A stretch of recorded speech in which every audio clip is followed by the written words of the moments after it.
ਜੀ तो प्यारे दोस्तों, जिस तरह तुसी वेख रहे हो कि असी गंढियां चों निकल के गंढेलां चों निकल के ते स्ट्राबेरी दे खेतां दे विच आए हां ते मियां साहब मियां नदीम साहब फिर साडे नाल ने ते वेखो किन्नी जबरदस्त खूबसूरत स्ट्राबेरी है। मेरा ते दिल इत्थे ही मूंह चों पानी आना स्टार्ट हो गया कि असी इहनूं खाइए, ताकि अक्सर कार असी वीडियो या फिल्मां दे विच इंज दी चीज वेखने आ जिहड़ियां हुण मतलब कि गल भाई कैमरामैन ने ते ਉਹ ਸਾਡੇ ਭਾਈ ਨੇ ਤੇ ਅਸੀਂ ਮਿਲ ਕੇ ਕੰਮ ਕਰਨੇ ਆ ਸਾਰੇ, ਤੇ ਉਹ ਇਹ ਨਾ ਕਹਿਣਗੇ ਕਿ ਯਾਰ ਤੁਸੀਂ ਰੇੜੀਆਂ ਵਾਲਿਆਂ ਦੀ ਬਖਤੋਈ ਕਰਦੇ ਹੋ, ਤੇ ਜਿਹੜੀਆਂ ਰੇੜੀਆਂ ਵਾਲੀ ਤੇ ਲੱਗੀ ਹੁੰਦੀ ਉਹ ਸਾਨੂੰ ਇੰਨੀ ਪਿਆਰੀ ਨਹੀਂ ਲੱਗਦੀ ਜਿੰਨੀ ਇੱਥੋਂ ਖੋ ਕੇ ਤੇ ਅਸੀਂ ਹੱਥ 'ਚ ਫੜੀਏ ਤੇ ਖੂਬਸੂਰਤ ਲੱਗ ਰਹੀ ਹੈ।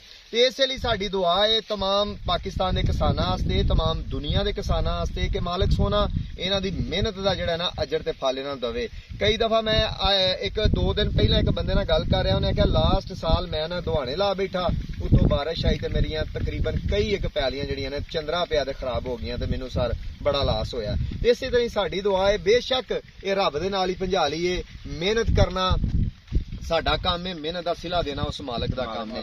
ਤੇ ਭਾਈ ਕੋ ਪੁੱਛਾਂਗੇ ਕਿ ਇਹ ਸਾਰਾ ਖਰਚਾ ਤੇ ਜ਼ਿਆਦਾ ਹੁੰਦਾ ਹੈ, ਸਪਰੇਵਾਂ ਕਰਦੇ ਹੋ ਸਾਰਾ, ਤਾਂ ਕਿ ਹਿਫਾਜ਼ਤ ਤੇਰੀ ਬਹੁਤ ਜ਼ਿਆਦਾ ਕਰਨੀ ਪੈਂਦੀ ਹੈ, ਕੀੜੇ ਤੋਂ ਬਚਾਉਣਾ ਪੈਂਦਾ ਹਰ ਤਰ੍ਹਾਂ ਦੀ ਚੀਜ਼ ਹੈ।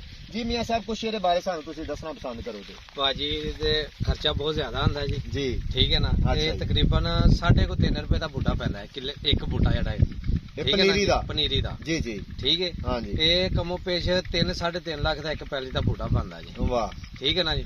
ਤੇ ਖਰਚੇ ਨੇ ਤੇ ਆਪਣਾ ਖਾਦ ਜਿਹੜੀ ਹੈ ਉਹ 15,000 ਰੁਪਏ ਦਾ ਇੱਕ ਤੋੜਾ ਹੈ ਜੀ ਜੀ ਪੈਲੀ ਦਾ। ਹਾਂਜੀ ਠੀਕ ਹੈ। ਤੇ ਇਹ ਹੁਣ ਜਿਹੜੀ ਹੈ ਇਹ 30 ਰੁਪਏ ਵੀ ਨਹੀਂ ਲੋਕੀ ਲੈਣ ਦੇ, ਵੇਖੋ ਜਰਾ। ਹਾਂਜੀ ਹਾਂਜੀ ਇਹ ਫੇਰੀਆਂ ਵਾਲੇ ਭਾਈ ਨਾਲ ਅਸੀਂ ਜਾ ਕੇ ਘਰ ਜਾ ਕੇ ਦੇ ਕੇ ਆਣੇ ਆ ਉਹਨਾਂ ਨੂੰ।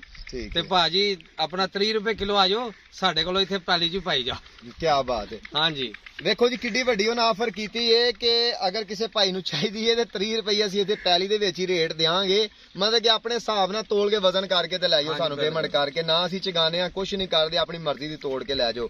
ਮੇਰੀ ਮਤਲਬ ਕਿ ਵਜ਼ੀਰੇ ਆਲਾ ਪੰਜਾਬ ਦੇ ਅੱਗੇ ਮਰੀਮ ਨਵਾਜ਼ ਸਾਹਿਬਾ ਅੱਗੇ ਰਿਕੁਐਸਟ ਹੈ ਕਿ ਅੱਗੇ ਵੀ ਬਹੁਤ ਜ਼ਿਆਦਾ ਤੁਸੀਂ ਕਿਸਾਨਾਂ ਨੂੰ ਰਿਲੀਫ ਦੇ ਰਹੇ ਹੋ ਤੇ ਮਜ਼ੀਦ ਹੋਰ ਦਿਓ, ਤਾਂ ਕਿ ਜਿਹੜੀਆਂ ਇਹਨਾਂ ਦੀਆਂ ਪਰੇਸ਼ਾਨੀਆਂ ਨੇ ਕਮ ਸੇ ਕਮ ਜਿਹੜੇ ਇਹਨਾਂ ਮਿਹਨਤ ਕੀਤੀ ਉਹਦਾ ਤੇ ਸਿਲਾ ਇਹਨਾਂ ਨੂੰ ਮਿਲੇ, ਉਹ ਤੇ ਅਜਰ ਮਿਲੇ, ਤਾਂ ਕਿ ਬੱਚੇ ਨੇ ਸਿਸਟਮ ਹੈ ਉਹਨਾਂ ਦਾ ਬਿਜ਼ਨਸ ਕਾਰੋਬਾਰ ਹੈ, ਤਾਂ ਕਿ ਖਾਦ ਰਹਿਤ ਹੋਏਗੀ ਇਹਨਾਂ ਵਾਸਤੇ। ਕੋਈ ਕਰਜ਼ੇ ਜਾਰੀ ਕੀਤੇ ਜਾਣ, ਜ਼ਰਾਈ ਕਰਜ਼ੇ ਜਾਤ ਜਾਰੀ ਕੀਤੇ ਜਾਣ, ਤਾਂ ਕਿ ਇਹ ਆਪਣੀ ਮਿਹਨਤ ਦਾ ਸਿਲਾ ਹਾਸਲ ਕਰ ਸਕਣ। ਆਪਣੀਆਂ ਦੁਆਵਾਂ 'ਚ ਯਾਦ ਰੱਖਿਆ ਜੇ ਅਸੀਂ ਤੁਹਾਡੀਆਂ ਦੁਆਵਾਂ ਦੇ ਮੁੰਤਜ਼ਰ। ਪਾਕਿਸਤਾਨ ਜ਼ਿੰਦਾਬਾਦ।